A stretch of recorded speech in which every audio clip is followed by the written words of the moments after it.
अंगणवाडी भरती लातूर जिल्ह्यातील ग्रामीण भागामध्ये सेविका आणि मदतनीस या पदासाठी जाहिरात आली आहेत। या जाहिरातीसाठी तुम्ही अर्ज केला असेल, तुमची निवड प्रक्रिया कशी असेल, तुमची निवड कशी केली जाणार आहे ते आपण या पत्रानुसार बघायचं आहे। तुमचं 12वी असेल तर तुम्ही सेविका आणि मदतनीस या पदासाठी पात्र ठरणार आहेत। पूर्वी 10वी पास होते, पण आता 12वी लागू केले आहे, तर 12वी पास आउट असेल तर तुम्ही सेविका आणि मदतनीस या पदासाठी अर्ज करू शकतात। 17/7/2026 पर्यंत तुम्ही अर्ज करू शकतात।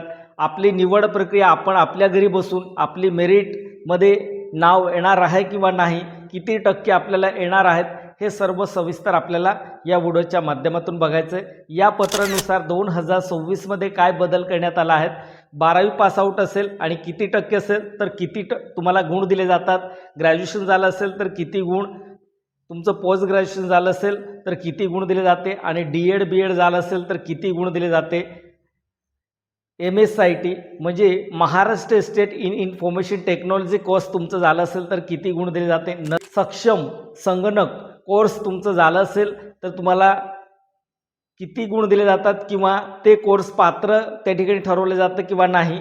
आणि या परिपत्रकानुसार तुम्हाला सर्व A to Z माहिती देणार आहेत। व्हिडिओ शेवटपर्यंत पहा आणि पहिल्यांदा तुम्ही चॅनलवर त्याला असेल तर चॅनलला सबस्क्राईब करून घ्या।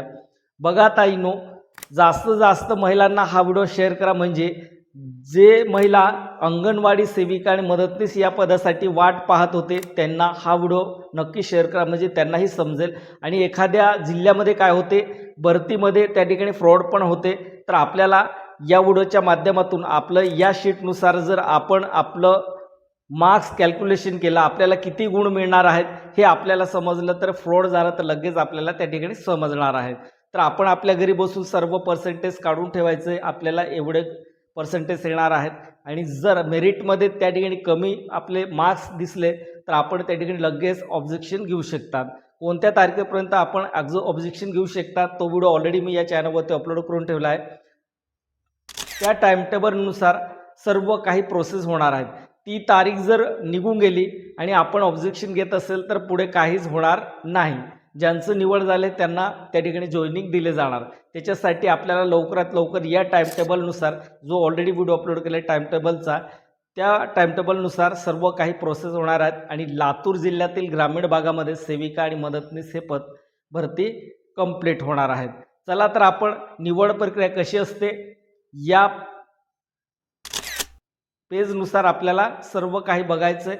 आणि विधवा असेल महिला तर विधव्यासाठी किती गुण दिले जातात, आणि अनुसूचित आणि अनुसूचित जमाती किंवा विमुक्त भटक जमाती असेल तर त्यांना किती गुण दिले जातात, हे सर्व आपल्याला डिटेलमध्ये गुण काढायचे आहे। चला तर आपण व्हिडिओ सुरू करूया। बघा, महिला व बालविकास विभागाचं हे पत्र आहे। आता या शीटनुसार तुमची निवड केली जाणार आहे।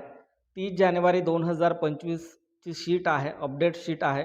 आता या ठिकाणी सर्व काही आपल्याला दिसणार आहे। एकूण गुण, अंगणवाडी सेविका, अंगणवाडी मदतनीस, किमान अर्हता 12वी उत्तीर्ण। जसं तुम्हाला म्हटलं, आता 12वी उत्तीर्ण असेल तरच तुम्ही या पदासाठी पात्र ठरणार आहेत। सुरुवातीमध्ये आपल्याला बघायचं आहे 12वी पासून किती गुण किती आपल्याला दिले जातात। बघा, 12वी तुम्ही उत्तीर्ण असेल, 12वीचं आपल्याला या ठिकाणी देण्यात आलं, 12वी उत्तीर्ण असेल तर आपल्याला 80 पेक्षा जास्त गुण असेल, आपल्याला 80 पेक्षा जास्त टक्के असेल 12वीला तर आपल्याला 60 गुण दिले जातात। 70 ते 80% आपले असेल 12वीमध्ये तर आपल्याला 55 गुण दिले जातात। आणि 60 ते 70% असेल आपल्याला 12वीला तर आपल्याला 50 गुण दिले जातात। 50 ते 60 गुण टक्के असेल आपले तर 45 गुण दिले जातात।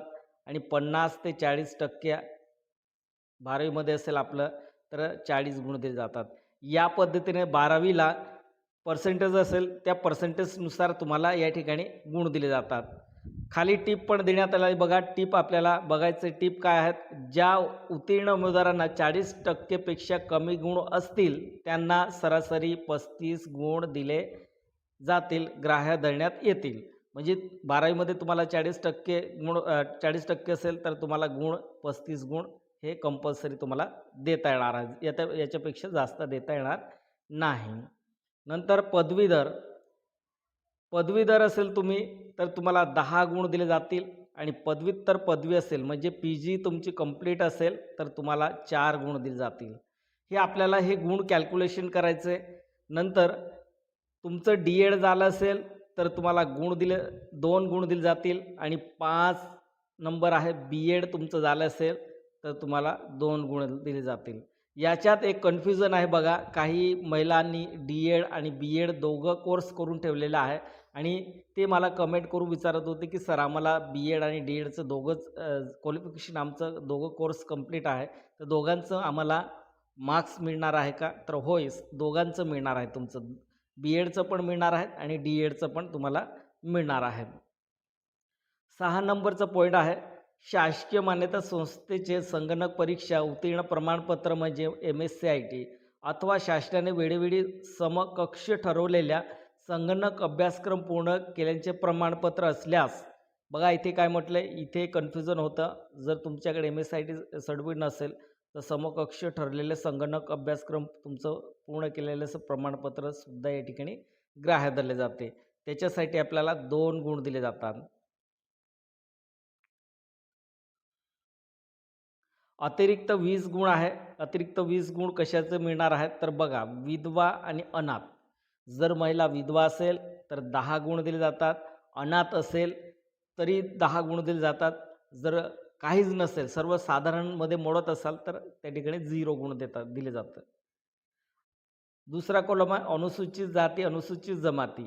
या जातीमध्ये तुम्ही मोडत असाल तर तुम्हाला 5 गुण अतिरिक्त दिले जाते आणि इतर मागास प्रवर्ग, विमुक्त जाती, भटक्या जमाती, आर्थिकदृष्ट्या दुर्बल घटक, विशेष मागास प्रवर्ग, सामाजिक व शैक्षणिकदृष्ट्या मागास वर्गासाठी किती गुण दिले जातात?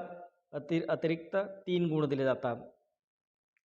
अंगणवाडी सेविका मदतनीस, मिनी अंगणवाडी सेविका म्हणून कमीत कमी 2 वर्षाचा अनुभव असल्यास तुम्हाला 5 गुण दिले जातात. बघा इथे आता सेविका या पदासाठी तुम्ही एखाद्या ठिकाणी रिझाईन दिलं असेल आणि तुम्ही दुसऱ्या ठिकाणी तुमचं लग्न झालं असेल आणि तुम्ही त्या सेविका या पदासाठी अर्ज करत असाल आणि तुम्ही 2 वर्षापेक्षा जास्त काम केलं असेल तर तुम्हाला 5 गुण मिळतील अनुभवाचा. जर मदतनीस म्हणून जरी तुम्ही काम केलं असेल आणि तुमचं लग्न झालं असेल दुसऱ्या गावी, त्याच ठिकाणी तुम्ही मदतनीस म्हणून फॉर्म भरत असाल तर तुम्ही मदतनीस म्हणून 2 वर्षात कमीत कमी अनुभव असेल, 2 वर्ष कमी काम केलं असेल तुम्ही, तर 2 वर्षापेक्षा जास्त काम केलं असेल तर तुम्हाला अतिरिक्त 5 गुण दिले जातील आणि मिनी अंगणवाडी सेविका म्हणून जरी काम केलं असेल तरी 5 गुण दिले जातील. म्हणजे हे अनुभवाच्या बेसवर, ते अनुभव नसेल तर या ठिकाणी 5 गुण तुम्हाला दिले जाणार नाही. खाली सूचना देण्यात आली बघा, काय आहेत? वरील प्रमाणे गुण देण्यात येऊन गुणाक्रमाने जास्त गुण प्राप्त उमेदवारांची निवड करण्यात येऊन नियुक्ती आदेश देण्यात येईल. मुलाखत नाही. बघा ज्या ठिकाणी कॉम्पिटिशन नसतो, कमी ॲप्लिकेशन आलं असेल तर मुलाखत नाही होणार. जर तुमचं त्या ठिकाणी जास्त अर्ज आले असेल तर त्या ठिकाणी मुलाखत पण होऊ शकते. ते महिला बालविकास विभाग वरती डिपेंड असतं की आपल्याला इंटरव्ह्यू घ्यायचा आहे किंवा नाही. कारण जास्त जर महिला आली तर इंटरव्ह्यू घेऊ शकतात, नसेल तर डायरेक्टली तुमचं त्या ठिकाणी निवड या गुणानुसार केले जाते. आता हे गुण आपण स्वतः काढू शकतो. आपले क्वालिफिकेशन किती झालं आहे आणि 12वीच्या बेसवरून आपल्याला कॅल्क्युलेशन करायचं आहे. हे सर्व कॅल्क्युलेशन करून आपण आपलं किती गुण आपल्याला टोटल मिळणार आहेत ते आपण काढून आपलं स्वतःचं त्या ठिकाणी मेरिटमध्ये हे असं आपले मेरिटमध्ये एवढे गुण येणार आहेत. जर त्या ठिकाणी मिस्टेक असेल तर ऑब्जेक्शन घ्यायला आपल्याला लवकरात लवकर आपण ऑब्जेक्शन घेऊ शकतो. तर हे आत्ता सध्या लातूर जिल्ह्यामध्ये ग्रामीण भागामध्ये सेविका आणि मदतनीस पदाची जाहिरात आली आहे आणि ही जाहिरात 17/7/2026 पर्यंत आहेत आणि ही भरती लवकरात लवकर कंप्लीट होणार आहे. तो वेळापत्रकसुद्धा मी या चॅनलवरती अपलोड करून ठेवला आहे आणि त्या भरतीसाठीच मी सर्व गुणपत्रक तुम्हाला कसे कॅल्क्युलेशन करायचं ते करून दाखवलं. व्हिडिओ कसा वाटला कमेंट करून नक्की सांगा आणि जास्तीत जास्त आपल्या ताईंना नक्की शेअर करा, म्हणजे त्यांनाही समजेल. गोंधळ होणार नाही की गुण कसे मिळाले. एखाद्या वेळेस काय होतं, फ्रॉड पण होऊन जातो. त्याच्यासाठी आपल्याला अवेअरनेस होण्यासाठी आपण स्वतःच काढून ठेवायचं आपल्याला गुण किती मिळणार आहेत. नंतर त्या ठिकाणी मेरिटमध्ये बरोबर आले तर ठीक, नाही कमी आले तर आपण त्या ठिकाणी ऑब्जेक्शन घेऊ शकतो. धन्यवाद.